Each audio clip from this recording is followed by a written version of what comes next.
ఈ వీడియో మీకు నచ్చినట్లయితే తప్పకుండా లైక్ చేయండి, మీ ఫ్రెండ్స్తో షేర్ చేయండి. మరిన్ని ఆసక్తికరమైన వీడియోల కోసం మన ఛానల్ని సబ్స్క్రైబ్ చేసుకోవడం మర్చిపోకండి. హైదరాబాద్ శివార్లలో ఒక పాత ప్రసిద్ధ మహిళా కళాశాల ఉంది. ఆ కాలేజీలో 2 భవనాలున్నాయి. ఒకటి కొత్తగా నిర్మించిన ఆధునిక భవనం, అక్కడ ప్రస్తుతం తరగతులు జరుగుతున్నాయి. రెండోది దశాబ్దాల క్రితం కట్టిన పాత భవనం. అదిప్పుడు శిథిలావస్థకు చేరుకోవడంతో దాన్ని మూసివేసి ఎవరినీ లోపలికి వెళ్లకుండా తాళం వేశారు. ఆ పాత భవనం గురించి కాలేజీలో రకరకాల కథలు ప్రచారంలో ఉన్నాయి. అర్ధరాత్రి 2 గంటల సమయంలో ఆ భవనం నుండి ఒక స్త్రీ గొంతు వినిపిస్తుందని, ఆమె ఎవరినో గట్టిగా కొడుతున్నట్లు, పిల్లలు ఏడుస్తున్నట్లు శబ్దాలు వస్తాయని విద్యార్థినులు భయంతో వణికిపోతుంటారు. ఒకరోజు సాయంత్రం కార్తీక్, విజయ్ మరియు అంజలి కలిసి మాట్లాడుకుంటుండగా అంజలి ఈ విషయం చెప్పింది. కార్తీక్, ఆ పాత బిల్డింగ్ జోలికి ఎవరూ వెళ్లరు, అక్కడ ఒక టీచర్ ఆత్మ తిరుగుతుందట అని చెప్పింది. అది విన్న కార్తీక్ పకపకా నవ్వాడు. ఈ రోజుల్లో కూడా ఈ దెయ్యం కదలేంటి అంజలి, ఇవన్నీ ఉత్త భ్రమలు అని ఎగతాళి చేశాడు. తన మాటను కార్తీక్ నమ్మకపోవడంతో అంజలి ఒక సవాల్ విసిరింది. నీకు అంత ధైర్యం ఉంటే ఈరోజు రాత్రి ఆ పాత బిల్డింగ్ లోపలికి వెళ్లి చూపించు అంది. సవాల్ను స్వీకరించిన కార్తీక్ తన స్నేహితుడు విజయ్ను వెంటబెట్టుకుని అర్ధరాత్రి 1:30 కాలేజీ వెనుక గేట్ నుండి లోపలికి ప్రవేశించాడు. చేతిలో ఉన్న టార్చ్ లైట్ వెలుతురులో ఆ పాత భవనం భయంకరంగా కనిపిస్తోంది. గోడల నిండా పాకుతున్న తీగలు, కిటికీలకు పట్టిన బూజు, తుప్పు పట్టిన ఇనుప తలుపులు చూస్తుంటేనే విజయ్కు చెమటలు పట్టాయి. మెల్లగా తలుపు తీయగానే వచ్చిన ఖిర్ర్ అనే శబ్దం ఆ నిశ్శబ్దంలో భయంకరంగా ప్రతిధ్వనించింది. లోపలికి వెళ్లిన కొద్దీ వాతావరణం చల్లబడిపోసాగింది. వారు పాత క్లాస్ రూమ్లు, కారిడార్లు గుండా వెళుతుండగా హఠాత్తుగా ఒక గది నుండి శబ్దం వినిపించింది. 2 1 2, 2 2 4, 2 3 6. ఒక స్త్రీ గొంతు ఎక్కాలను చదువుతున్నట్లు వినిపిస్తోంది.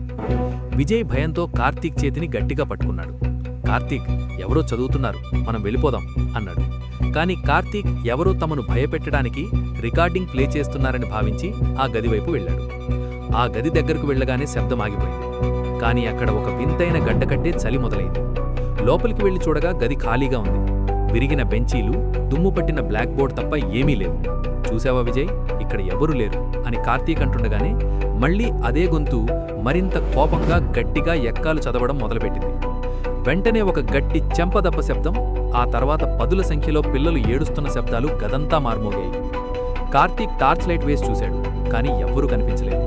అప్పుడే బ్లాక్ బోర్డు మీద ఒక చాక్పీస్ తనంతట తానుగా రాయడం మొదలుపెట్టింది. నన్ను ఇక్కడే చంపేశారు, ఇప్పుడు నేను ప్రతీకాలం తీర్చుకుంటాను. ఆ వాక్యం చూడగానే కార్తీక్ గుండె ఆగినంత పనైంది. ఇద్దరూ ప్రాణభయంతో బయటకు పరిగెత్తారు. మెట్లు దిగి బిల్డింగ్ బయటకు వచ్చాక కార్తీక్ వెనక్కి తిరిగి చూస్తే విజయ్ పక్కన లేడు. కార్తీక్ భయంతో విజయ్ పేరు పెట్టి గట్టిగా పిలిచాడు. అప్పుడు పై అంతస్తు కిటికీ దగ్గర విజయ్ కనిపించాడు. అతను కిటికీ అద్దాలను గట్టిగా బాదుతూ ఏడుస్తున్నాడు, కానీ ఆ కిటికీలు రావడం లేదు.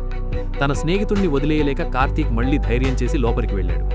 బయట అప్పుడే ఉరుములు మెరుపులతో వర్షం మొదలైంది. మళ్లీ అదే ఎక్కాలు శబ్దం వినిపిస్తున్న రూములోకి వెళ్లిన కార్తీక్ అక్కడి దృశ్యం చూసి నిర్ఘాంతపోయాడు. విజయ్ నేల మీద మోకాళ్ల మీద కూర్చుని ఏడుస్తూ ఒక అదృశ్య శక్తిని చూస్తూ భయంతో ఎక్కాలు చదువుతున్నాడు. అతని ముందొక స్త్రీ నిలబడి ఉంది. ఆమె నల్లటి చీర ధరించి చెల్లాచెదురైన జుట్టుతో చేతిలో ఒక బెత్తం పట్టుకుని విజయ్ను బెదిరిస్తోంది. ఆమె ముఖం కుళ్ళిపోయినట్లుగా ఉంది. కళ్ళు తెల్లగా భయంకరంగా ఉన్నాయి. కార్తీక్ భయంతో కేకవేయగానే ఆమె తన మెడను 180 డిగ్రీలు తిప్పి కార్తీక్ వైపు చూసి వికటంగా నవ్వింది. కార్తీక్ ప్రాణభయంతో మెట్లు దిగుతుండగా కాలు జారి కిందపడి స్పృహ కోల్పోయాడు. కార్తీక్ కళ్ళు తెరిచేసరికి అతను విజయ్ రూంలో ఉన్నాడు. విజయ్ చెప్పిన విషయం విన్న కార్తీక్ షాకయ్యాడు. విజయ్ ప్రకారం కార్తీకే లోపల ఉండిపోయాడు. విజయ్ బయటకు వచ్చి తన స్నేహితులతో కలిసి లోపలికి వెళ్లి స్పృహ తప్పిపడి ఉన్న కార్తీక్ను కాపాడాడు. ఆ రాత్రి ఆ భవనంలో వినిపించిన అరుపులు, ఏడుపులు అందరూ విన్నారు.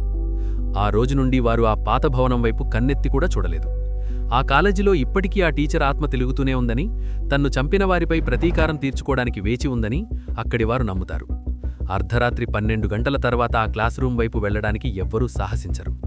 చూసినందుకు ధన్యవాదాలు. ఈ వీడియోని మీ వాట్సాప్ గ్రూపుల్లో షేర్ చేయండి. వచ్చే వీడియోలో మళ్ళీ కలుద్దాం.